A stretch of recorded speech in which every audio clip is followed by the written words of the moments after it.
On that same day, King Xerxes gave the property of Haman, the enemy of the Jews, to Queen Esther. Then Mordecai was brought before the king, for Esther had told the king how they were related. The king took off his signet ring, which he had taken back from Haman, and gave it to Mordecai, and Esther appointed Mordecai to be in charge of Haman's property. Then Esther went again before the king, falling down at his feet and begging him with tears to stop the evil plot devised by Haman the Agagite against the Jews.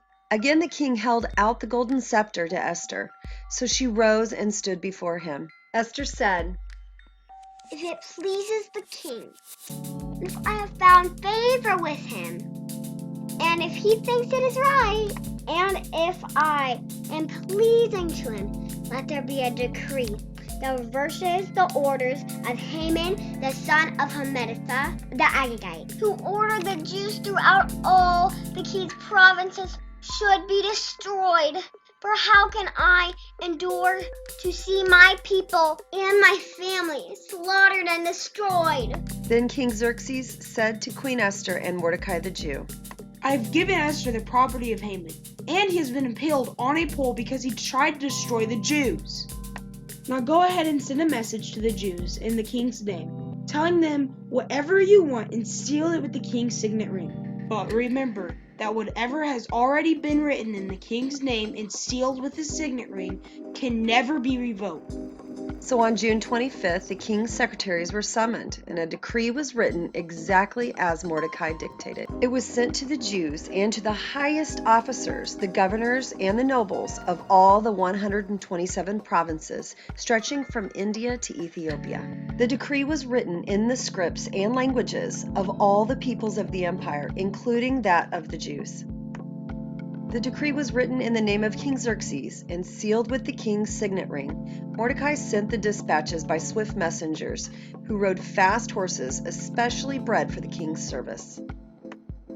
The king's decree gave the Jews in every city authority to unite and defend their lives. They were allowed to kill, slaughter, and annihilate anyone or any nationality or province who might attack them or their children and wives, and to take the property of their enemies.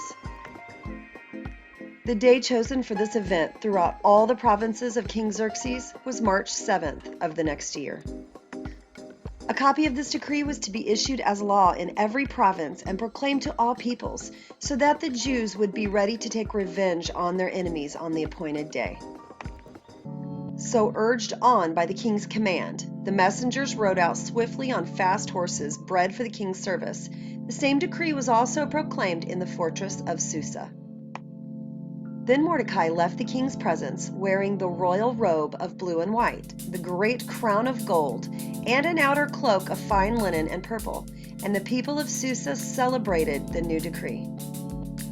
The Jews were filled with joy and gladness, and were honored everywhere. In every province and city, wherever the king's decree arrived, the Jews rejoiced and had a great celebration and declared a public festival and holiday. And many of the people of the land became Jews themselves, for they feared what the Jews might do to them. Today we read Esther Chapter 8, 1 through 17 in the New Living Translation of the Holy Bible. Thank you for reading along. God bless and have a great day.